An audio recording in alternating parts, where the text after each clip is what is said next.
Assalamualaikum.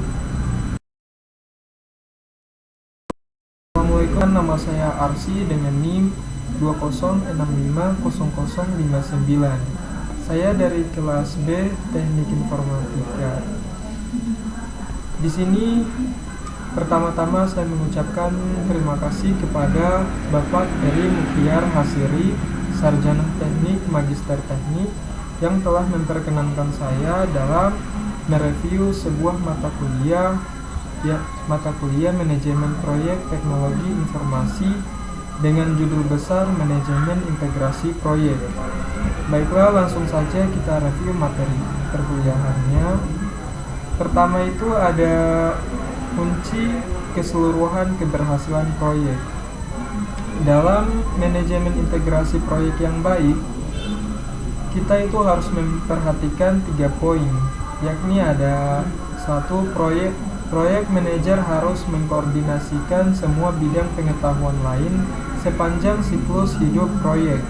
Kemudian kedua, banyak manajer proyek baru mengalami kesulitan melihat gambaran besar dan hanya fokus pada terlalu banyak detail. Ketiga, manajemen integrasi proyek tidak sama seperti integrasi perangkat lunak. Kemudian pada materi berikutnya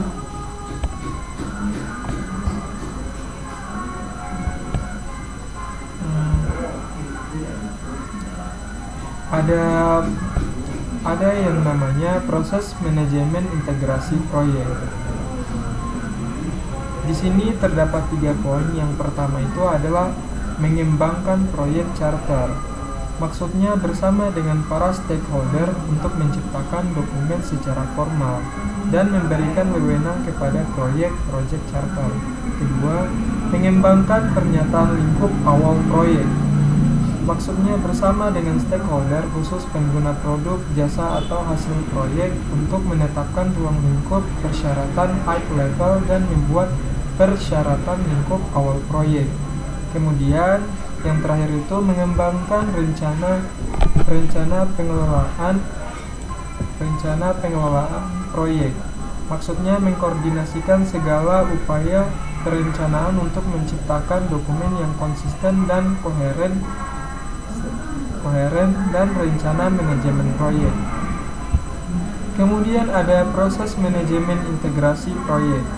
Yang pertama itu mengatur dan mengelola eksekusi proyek. Kedua, memantau dan mengendalikan pekerjaan proyek. Ketiga, melaksanakan pengendalian perubahan terpadu. Dan yang terakhir itu menutup proyek. Kemudian pada materi berikutnya itu ada judul besar Project Integration Management Summary.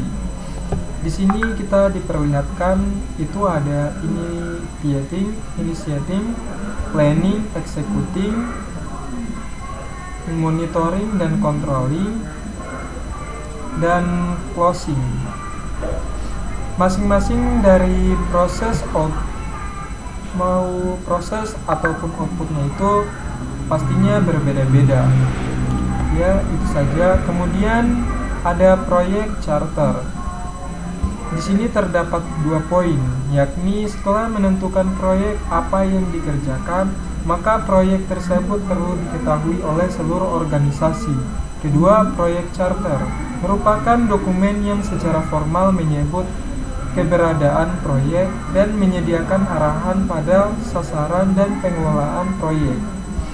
Oke, kemudian ada project charter. Yang pertama berisi elemen-elemen yang unik yang berlaku pada proyek tersebut. Kedua, nama proyek resmi. Ketiga, manajemen proyek. Keempat, tujuan proyek. Kelima, penjelasan asal-usul proyek. Dan keenam, sponsor proyek. Ketujuh, hasil akhir deliverable dari fase-fase proyek. Kemudian, strategi global dalam pelaksanaan proyek. Kemudian, perhitungan awal kasar dan biaya kasar. Kemudian sarana dan prasarana dan sumber daya. Dan terakhir itu ada staf dan vendor tentunya dalam sebuah manajemen proyek. Kemudian project charter.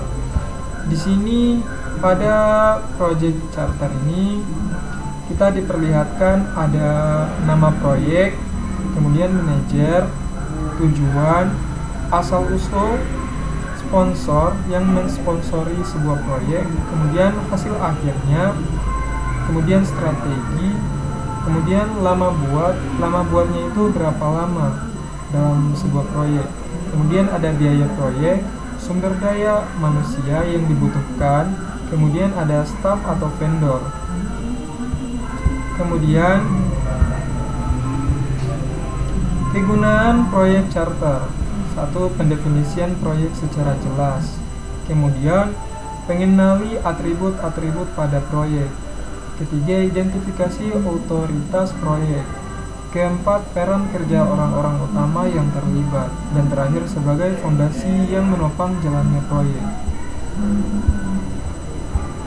Kemudian ini adalah manajemen integrasi proyek. Ini adalah tampilannya, bisa kita lihat.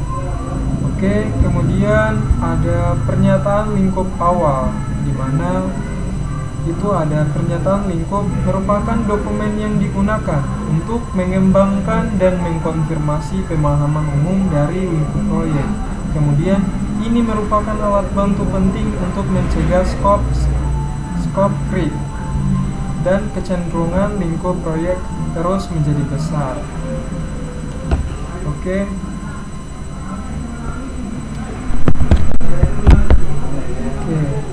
Mungkin itu. Kemudian ada rencana manajemen proyek. Rencana manajemen proyek merupakan dokumen yang digunakan untuk mengkoordinasi semua dokumen perencanaan proyek dan membantu memandu eksekusi dan pengendalian proyek. Kemudian ada atribut rencana proyek. Yang pertama itu proyek harus unik dan rencana proyek juga. Kemudian rencana haruslah pertama dinamis, kemudian fleksibel, dan terakhir diperbarui ketika perubahan terjadi. Kemudian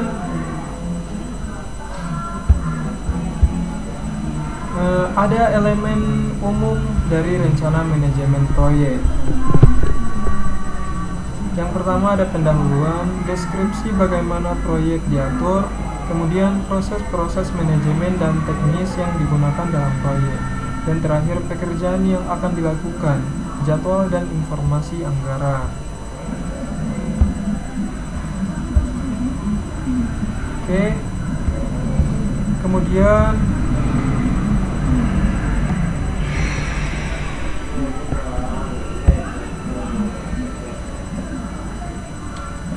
sebentar ya guys. Berikut ada yang namanya